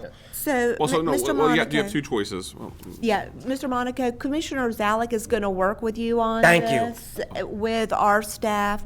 Thank you for bringing your Okay, your what do I comment do? Wait forward. until the end of the meeting? If you would, You have a phone number? I was going to say. Oh, If you walk out this door, make a left, and we'll talk. I'll to write Roger. down my phone number there. Write it down. Here, you give it back to him. I put my email address in the bottom too. Okay. Thank you, Mr. We'll be in contact to Monaco. set up an appointment with you. Okay. My phone number is Commissioner Zalek. 546-5349. Okay, so I'll just give this back to you. Yep. Excellent. Thank you. So I had a few people, they came, but they couldn't wait until the end. I had about That's 5 okay, people. Mr. Monaco. Okay, Thank you so so who do I much. get in touch back here? Nothing. They'll contact Yeah. you. All right, thank you. God bless you and God bless America. Thank you for your service, and God bless yourself. I wish they didn't make that road, the toll road. I think we got enough roads. Thank you, Mr. Monaco. Is Patricia Reed with us? She is not coming today. Oh, okay, thank you. How about Kathy Wyckoff with the Marion County Injustice Project? Make sure Naja makes an appointment for me and see. And behind Ms. Wyckoff, we'll have Brittany Rosensweet. Ms. Rosensweet, if you'd like to come on forward to our next podium. Ms. Wyckoff. Good morning. Ms. Rosensweet is going to come before you in 2 weeks. Her car's broken down. Okay. So anyway, it's been a while since y'all have seen me. I've been out of town, and then I got a little confused last week because I thought y'all took lunch. But anyway, as you know, I've been coming before you for several years now on homelessness issues, jail issues, and reentry issues. Today, we're going to be talking a little bit about jail issues. We've had the suicides, overdoses, we've talked about inmate safety, lack of programming, medical and high-cost inmates at various times. And the last time I was here, David Dilberg had come up and then had spoken, and then we met with each of you personally, and then he came back, and then there was the sensing that you felt like maybe he had been being highly dramatic. So since that time, I don't know if you're aware of this, but they had, and it's in your packet, this was posted on the kiosk, which basically says, recently former inmate alleged to the Marion County Commission that the overall inmate safety was jeopardized due to the constant theft and bartering of canteen. I won't read the whole thing because it's only 5 minutes. But basically, I did talk to the attorney at the sheriff's office. He had that removed, but I've since found out it is on the kiosk at the jail from several inmates. That's just for your awareness. The main thing I wanted to ask you today is I didn't want to speak a lot. I just wanted to ask you if you would, each of you, just contact me either in writing or by phone, or preferably in writing, about 4 things, which I won't read. I've just put it in your packet. We'll talk about that later. If you could please make it public record. Okay. As you know, one of the things that I came before you was a $6 million federal grant that we obviously didn't get. So I just wanted to know a little bit about what each one of you may have done or not done in that instance, because we really could have used this money. The next thing is Christina Scott. That's the first time I came to you personally. As y'all know, I was very, very, very, very, very upset. And that's when I first asked you to do a workshop. And I'm still very upset about Christina. So we still haven't had a workshop, and so I go to 3, is doing a workshop. And the last thing is, obviously, I think it's so important we have a public safety coordinating council, and that it routinely meets, and that it would really help with all of that. And the last thing, I'm on yellow light, is this, I had to go cheaper on the books, so now it's the Didache, so I don't know if you're familiar with that. Maybe Pastor David is, but it's one of the oldest books ever written. It almost got put in the canon. So I just wanted to share that with you. It's one of the things I live by. And so that's it.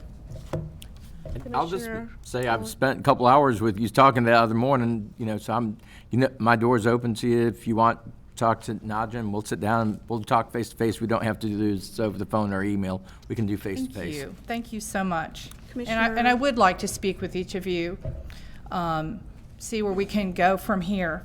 Oh, because I have invited, I know that I wanted to bring people to speak to you directly. And like I said, Brittany will come in a couple of weeks, and I can get more people, just so you have, because I know I've asked you to go to the jail and talk to them, so I figured I'd just bring them to you.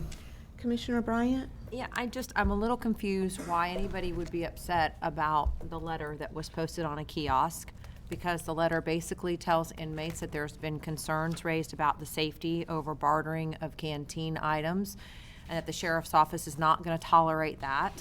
And I mean, they're taking action to ensure the safety of the inmates. And then, Ms. Wyckoff, you repeatedly bring up the grant. You've been told time and time again that the county did not lose the opportunity. We were told to pull back from that because Department of Corrections was not going to receive that federal funding anymore. I don't know how many times we have to tell you that in a public forum, and why you keep bringing that up as if we went out and lost something. We didn't losing the funding. We did not lose it. The funding wasn't available. I am kind of at a loss for words as to why, number one, this would be a bad thing. Number two, this keeps getting brought up. It's a, in my opinion, you are being a little dramatic up there. We have all met with you on numerous occasions. We've all talked to you. We've all told you that, you know, the action that we would take when everything was done, the jail assessment. I don't understand if you're not hearing us or if you're just choosing not to hear us. Well, it was November when we were going to set a workshop. The sheriff had already got those reports back, which you guys have got the redacted copies. You're entitled to the unredacted copies. Have you received those of the suicide report and the contraband report? Because now that you're an agency, you can get them unredacted. We have met with the sheriff, and we're very aware of everything in the report. Okay, so you have gotten copies and read it on the record. Those are not public knowledge based on security in the jail, but we have been made aware of everything in the reports. Well, I just would hope that you would read the reports yourselves and get a copy of them as public, as another agency that's been established. I can't read them, and I refute that there is any security issues. And I would like to address I'll give y'all you in writing on one this more other stuff. moment to do that, and then we will close this portion for you so that the other people. But I do want to respond to one thing that Commissioner Bryant said. That can get someone killed. Not being dramatic, but yeah. And I'll let others name speak. any names. It doesn't, I mean, I'll read it. Recently, a former inmate alleged to the Marion County Commissioners that the overall inmate safety was jeopardized due to the constant theft and bartering of canteen. The Marion County Sheriff's Office cares about the overall inmate safety and security of the inmate population and will not tolerate threats of violence due to theft or bartering. Due to these circumstances, canteen orders will immediately be limited to hygiene, stationery, clothing, phone cards, and stamps. Further measures will be taken if needed to ensure a safe and secure facility. So, Ms. Wyckoff? So I know I'm done. Thank you. That's correct. Okay. And so, And, but we again, do hopefully you'll hear recognize- other voices than mine. I've been trying to just bring Ms. facts. Wyckoff. Thank you. And we understand that you make your living on getting people out of jail, and it is in your best interest to continue to make our jail look bad. They house people who have broken the law. And with that, I'm going to call Sandra File.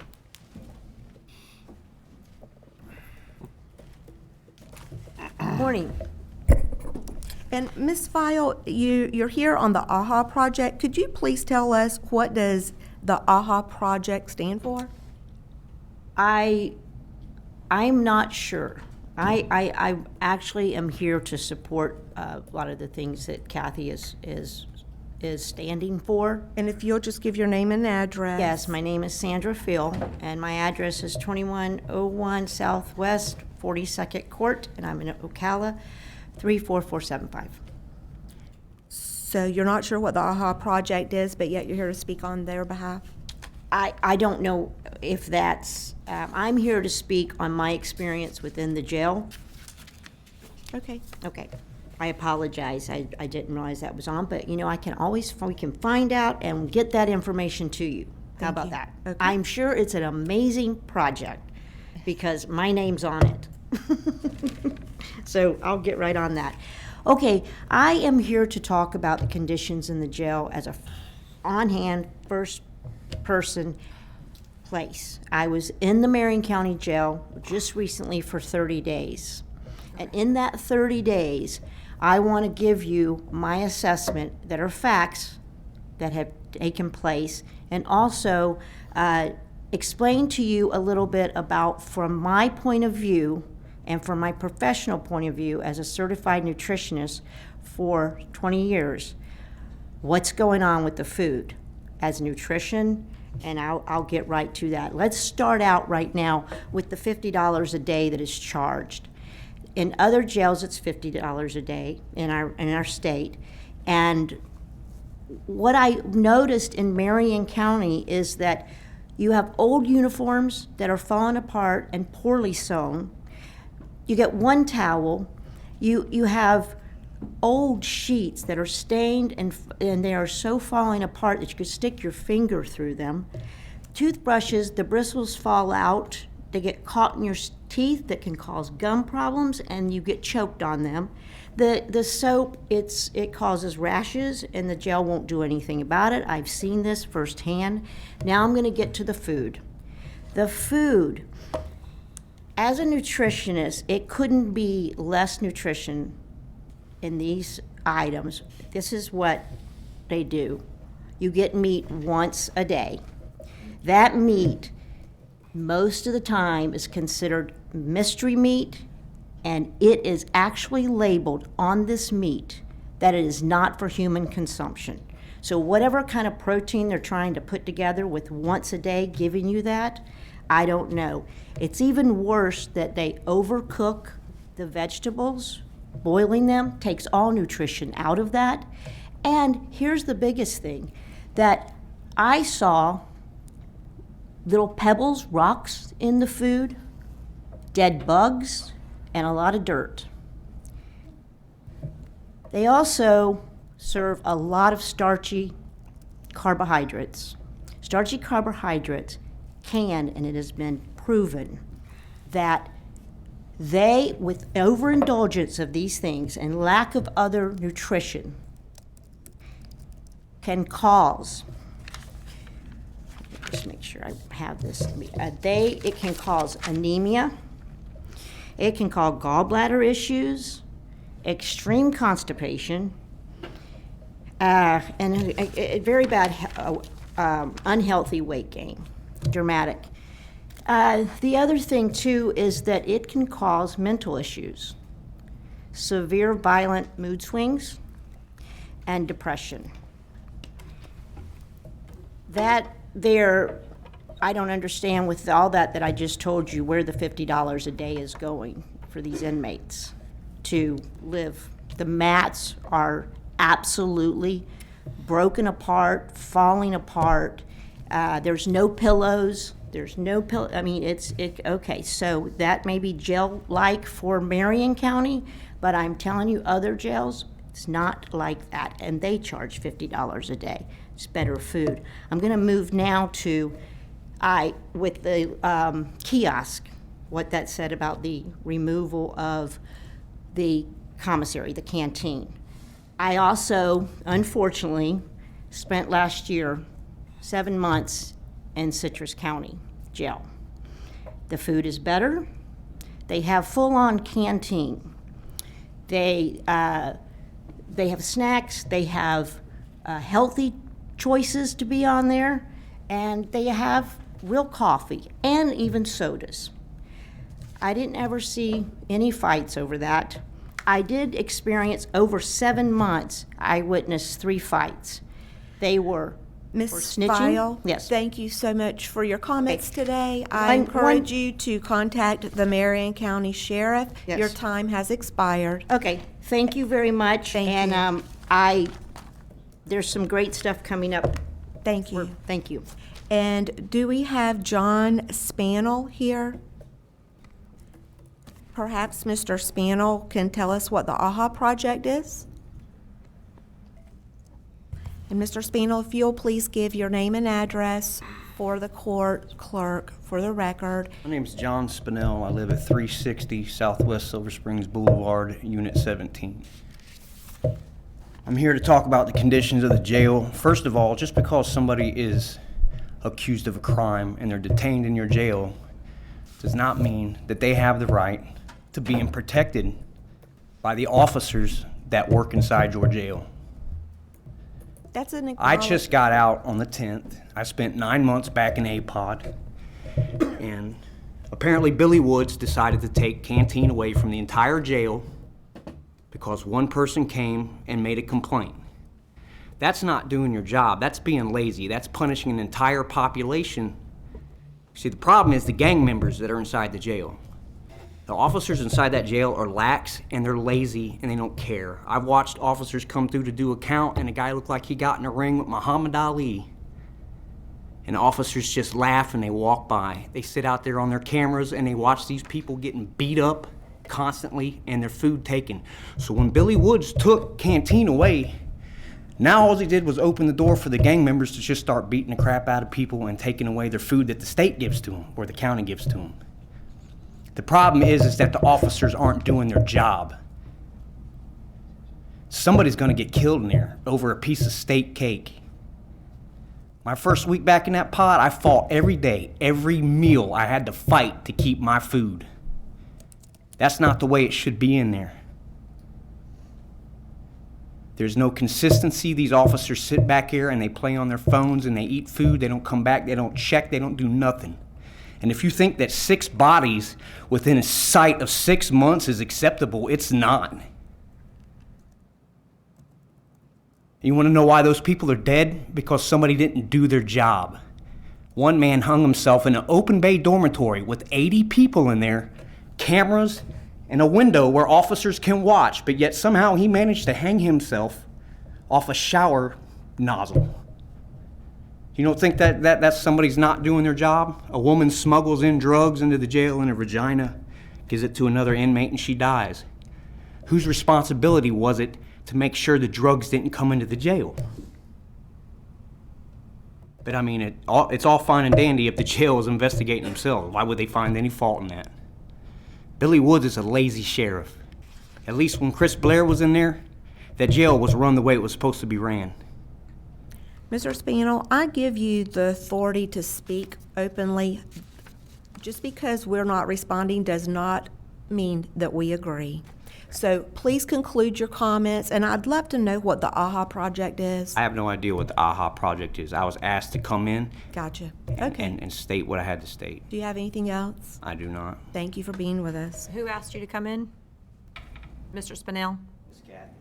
Kathy. Kathy Wyckoff. So is David Dilberg in the audience with us this morning?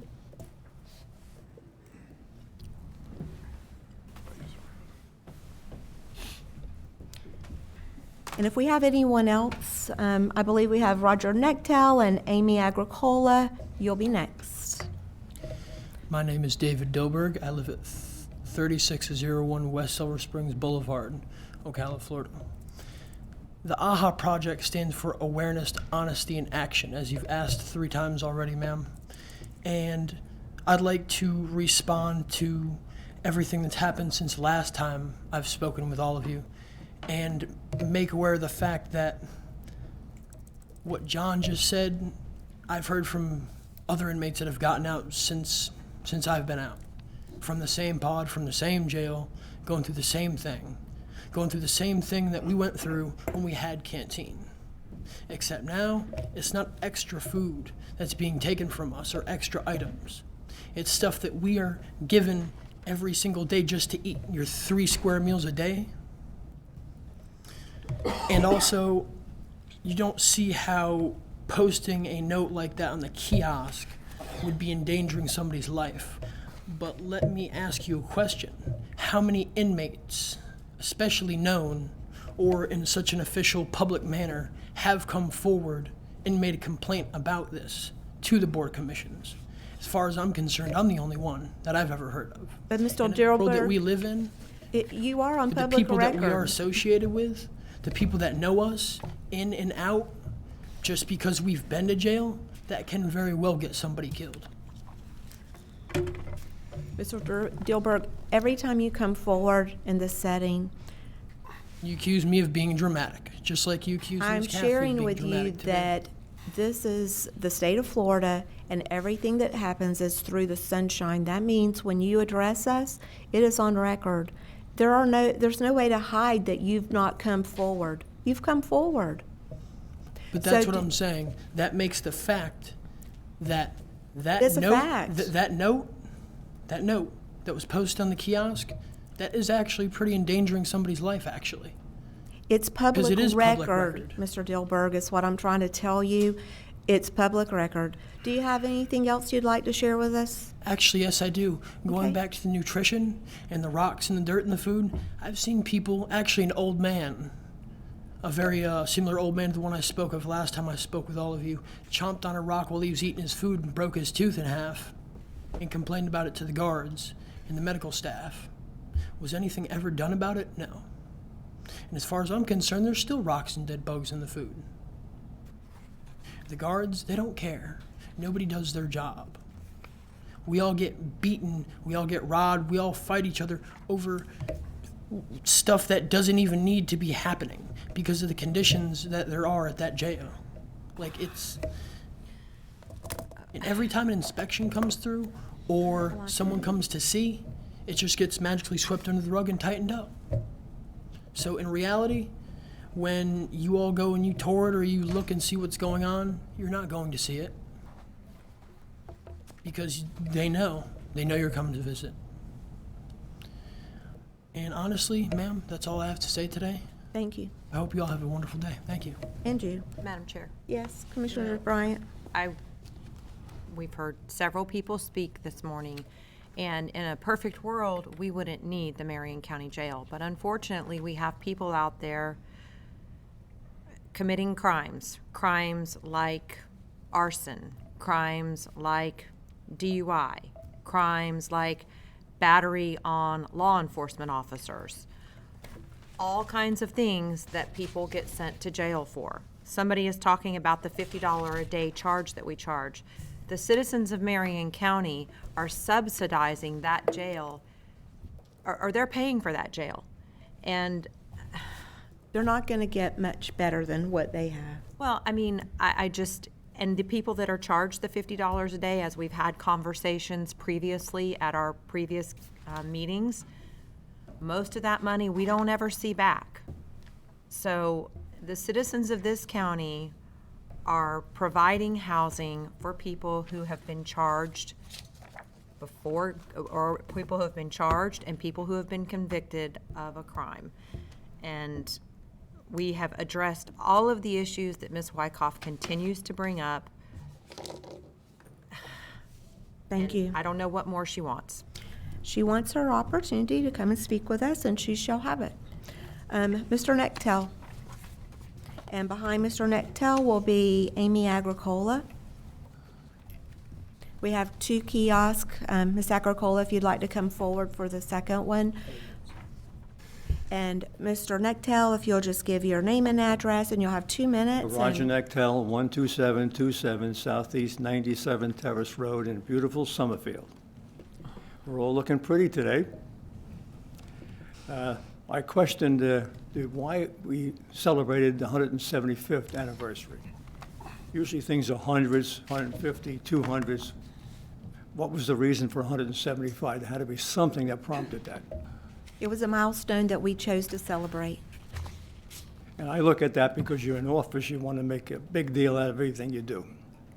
By the way, when all your official documents show that plaque with 175 anniversary right where in God we trust, is there any documents that we buried in that capsule that says anything, shows that document at all? Yeah, we put a dollar bill in there that says, "In God we trust." Did we put a Bible in there? Actually, Mr. Nectel, we have a list of the items. Is it still out front? You're welcome to see that list out front, and you'll see everything that was put in that. In the legal world, did we give the great laws of the so-called 10 Commandments? Was that put in there also? Mr. Nectel? No, but we did the Sunshine Law. So it really was something, just because you guys are in office, you decided, let's make a 175th anniversary, Nectel. make a big deal out of it, bury it in the ground. You're welcome to use your comments and your time appropriately, but what you're saying and insinuating is incorrect. I hope so, but I don't think so. But I Thank hope you. so. That's a perception, and I understand perception is reality, Okay. your reality. I still have a moment. Yes, you do. If we're worrying about homeless people, every one of us in this county should donate at least $20 every so often to the Salvation Army, because those are the people that are really trying to keep people out of the streets. I guess that's it. Well, thank you and have a blessed day. And you as well. Because I'm really worried if anybody's even going to know what God looks like or sounds like in 25 years. Thank the you, way Mr. things are going in Nectow. this country. Miss Agricola? Yes, yeah. Do you want me to state my address? Okay, Please. Amy Agricola, 7337 West Anthony Road, Ocala, Florida, 34479. Good morning, Commissioners. Thank you for your time. I'm here to speak about some of the feedback that we got from the FDOT on the EAR amendment. And so I have handouts for the Commissioners, as well as there's a copy of the latest from Brad Rogers in the Ocala Star Banner today. I would like to submit the following as a point of reference to the Commission. This information deals with what a state agency like the FDOT can and can't do influencing a local comprehensive plan. I'm providing language from the Turnpike Enterprise Statute, Public Transportation, Chapter 338, Limited Access and Toll Facilities. I won't read the whole thing, but at the beginning, the 338.223 proposed turnpike projects, 1A, any proposed project to be constructed or acquired as part of the turnpike system and any turnpike improvement shall be included in the tentative work program. A proposed project or group of proposed projects may not be added to the turnpike system unless such projects are determined to be economically feasible and a statement of environmental feasibility has been completed for such project or projects, and such projects are determined to be consistent to the maximum extent feasible with approved local government comprehensive plans of the local governments in which such projects are located. So basically, it's empowering our local comprehensive plan. Within the new toll road bill that has just been passed on Friday, there's one section, which I included in as well, protection or enhancement of primary springs protection zones and farmland preservation areas designated within local comprehensive plans adopted under Chapter 163. So again, with this new bill that's come into place, we have no idea where the routes will be going, but we do have protection within our local comprehensive plan. And so therefore, what we've put in place, hopefully... Thank you, Ms. Agricola. If you'll wrap up, please. Yes, I am. I'm just saying, hopefully, we can include what had been included originally, because we have the power to do that. That's Thank it. you very much, and we appreciate your being with us today. Do we have anyone else in the audience who would like to speak? Madam Chair, while they're coming up, on the advisory vacancy Yes, sir. on Board of Adjustments, I failed to advise you that the election was for the one full member, full term. I did read it out. Okay, thank you. Yes, I you're didn't catch welcome. that. Yes. Henry Munoz, 495 Marion Oaks Boulevard. I think I wasn't speaking clearly before. I did want an understanding of the reimbursement the state gave concerning 7G1 for sewer.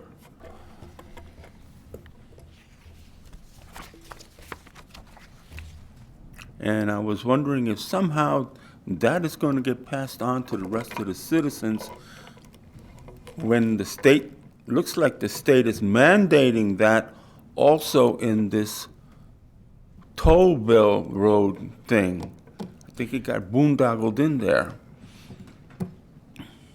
So, actually, this was a grant that we received. It came from the state of Florida. And Mr. Kirkman, would you like to expand on that any further? There is no reimbursement to the state for their giving us those funds. That was a grant that was applied for to run that sewer. There are two properties that are going to benefit, one being the Florida Horse Park as well as Anthony's Pizza Restaurant, because it is in that same vicinity. Who mandated the sewer? Two separate project commissioners, Okay, two separate locations. okay, so go ahead. If I may, Jody Kirkman, Environmental Services Director. Yeah, it was actually two projects. We talked about 511. 511, of course, was the grant money. 7G1 was basically a modification to an existing agreement. You were right with the two customers. State-funded project. This is a modification to the agreement where they actually came in and paid the capacity fees. Yeah, the state mandated it? There isn't a mandate for it. It is a request. I can speak for the Florida Horse Park. They want sewer and water on their property. So they went for the agreement itself. And again, this agreement here, the amendment is just to return the capacity fees. In other words, the state's funding all of it. Okay. That's what I want to know. Okay, very good. Do we have anyone else in the audience that would like to speak? If not, we will close public comment. Bless you. I couldn't tell if anybody was walking behind me or not. Yes, ma'am. Dale Kreitzer, 259 Marion Oaks Lane, Ocala. I'm here in regards to, I believe it's 13 with the animal ordinance, amending the ordinance. I first would like to know is when did the animal ordinance, the new ordinance, go in effect?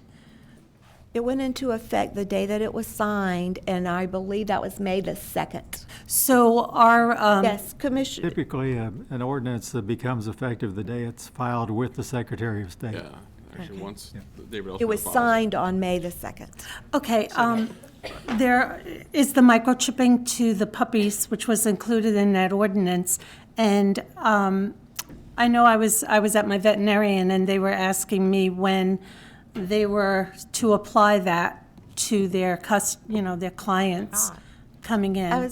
We didn't pass mandatory microchipping. Yeah, please feel free to For- read it. And for Mr. puppies? Sweet, would you please get with Ms. Kreitzer? Yes, we did. We For passed breeders. it only for breeders. Right, the puppies, the breeding, that's exactly what I meant. Okay, I didn't Once they know get the that health you- certificate. It's Health not- certificate, correct. The veterinarians are the ones that are going to see the breeders bringing in their Mr. puppies. Sweet will give you the preciseness on it to help you understand it better. Okay, and really quickly, before I run out of time, there's, the thing here is that you're saying that it's the penalties and fees. I understand that you increased the dangerous dog fee in that there, am I correct? It's in the ordinance, yes, ma'am. Yes, okay, please, let's, I wanted to know why we needed to increase it when there is already a lot of charges there, because a lot of those dogs are deemed dangerous, but that's not necessarily the true, Mr. Sweet, if you'll please get with Ms. Kreitzer and answer any additional questions that she has on the animal ordinance, and Mr. Sweet will help you with any other questions that you have on the animal ordinance. Okay, can I just say one more thing? In regards to other things that were brought up here today, in regards to the Marion County Jail, I do hope that you take some of the things seriously and have an independent person look at it, because just because we have officials and we all run the departments, there is stuff that goes on in the Ms. departments that Kreitzer, we're not just for the aware of. record, that jail has been reviewed just independently by an outside source. Well, What that's, you that's hear great. does I- not I appreciate bear that witness to as a that. resident of the county. Very Thank you. good. You're welcome. And Madam Chair, may I? Sure. Ms. Kreitzer, just also, as a follow-up, there have been things that have been stated at the podium, and we always go back and look into those allegations, and we have yet to see where what was represented at the podium is what actually happened. I agree, and I have no knowledge of anything that goes on at the county jail, and I just appreciate you guys really taking it seriously. Of course. And just independently, as a citizen. Thank you. Thank you. Okay. I'm now going to close public comment unless there is anyone else in the audience who would like to come forward. With that, we'll move to commissioner comments. Commissioner Bryant, would you like to lead us off? Sure. I just want to invite everyone to our Veterans Park on Monday. We do have a Memorial Day ceremony where we will be honoring those who gave the ultimate sacrifice. That's at 10 a.m. and it's always, the ceremonies are always very well done, and I'd like to invite everyone to that. Other than that, I don't think I have anything else. Okay. Commissioner Gold. Thank the other commissioners for standing up with the comments that were made about the jail. I kind of refrained from that because I worked for the sheriff's office for so long, so I don't want to feel that I'm slighted on it. But I mean, even the part that they're on the phone, the corrections officer, detention deputies aren't even allowed to carry phones in there. No. So some of the information, and exactly if you look at some of the charges that are on the people there and everything, it's hard to listen to for me to do that. I look forward to the discussions with the Communications Center.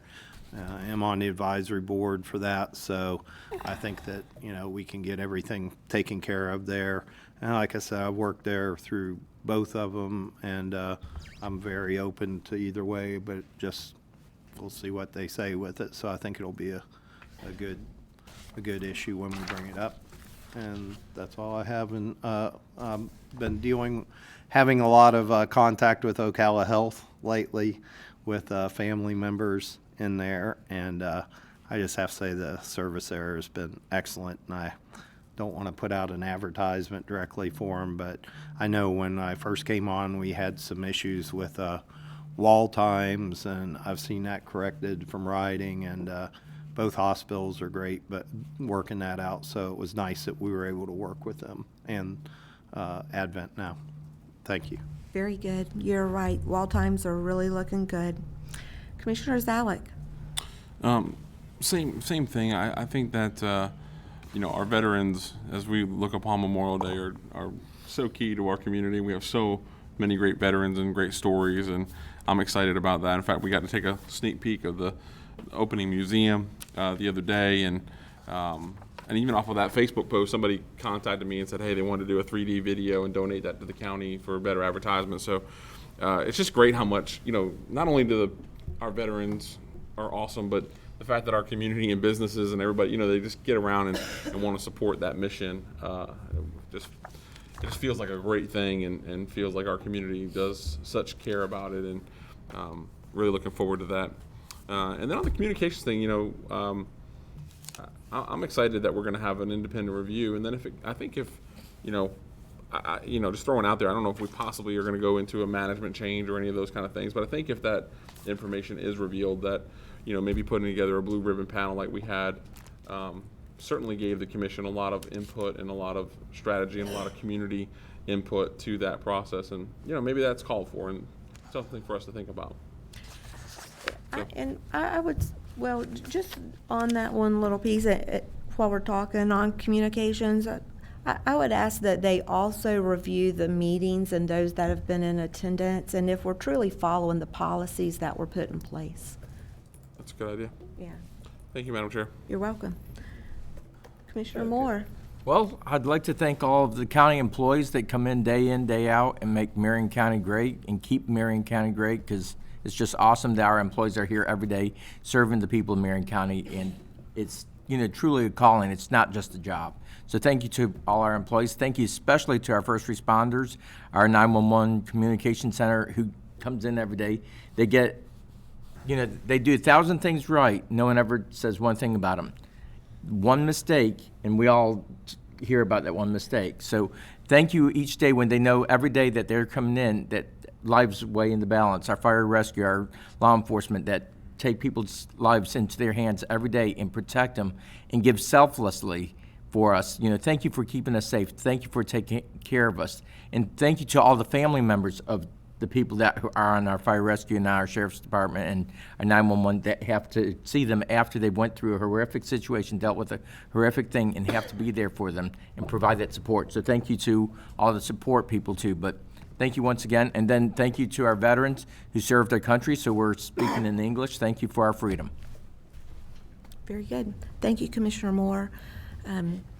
Certainly, we look forward to welcoming people at our Veterans, I'm going to say event that's going to take place at 10 a.m. at the Veterans Park on Monday morning, which is Veterans Day will be recognized. We will also be opening the Veterans Museum, as was stated earlier, so we certainly welcome the public out that day. I'd also like to share with you all, for record, that the Florida House and Senate have announced the 2019-2020 session committee work weeks. And those dates will begin the week of September the 9th, the week of September 16th through the 20th, October the 14th through 18th, October the 21st through 25th, November the 4th through the 8th, November the 12th through the 15th, and December the 9th through the 13th. And the Florida session will begin on Tuesday, January the 14th. And so, again, keeping engaged with our legislative body in Tallahassee is so important, not just for us, but also for the citizens in Marion County. Additionally, in our notation for record, I would like to just invite those who have an interest in the Opportunity Zone to look at a specific area. It's 13A4. There is a monthly report for Marion County dated May the 8th, 2019, from Thorn Run Properties through Jim Davenport, partner. The Treasury has given us some additional detail on opportunity zones, so if that is of interest to anyone in the community, I invite you to take a look again at 13A4 for further clarification. 13A1 continues to really show what our solid waste operation report is doing on a monthly basis. And as we transition into a transfer station, I think that that will be something we'll continue to pay attention to. And with that, I will also thank my two commissioners who are also on the Withlacoochee Regional Water Supply Authority, and that being Commissioner Bryan and Commissioner Zalek. I appreciate your continued engagement with that, and I hope that we have brought resolution to what the future will look like with continuing with an authority in the years to come to serve the citizens in Marion County, as well as the other 4 counties with their water needs, and that would be Sumter County, Hernando, and Citrus. And with that, I will ask if we have anything else from this board. If not, we are going to be in recess until we come back at 1:30 for a presentation with the 2020 U.S. Census Complete Count Committee. And Shauna Lloyd, who is a partnership specialist from the Atlanta Regional Census Center, will be here to give us details on the 2020 census. So with that, we will be in recess. Thank you.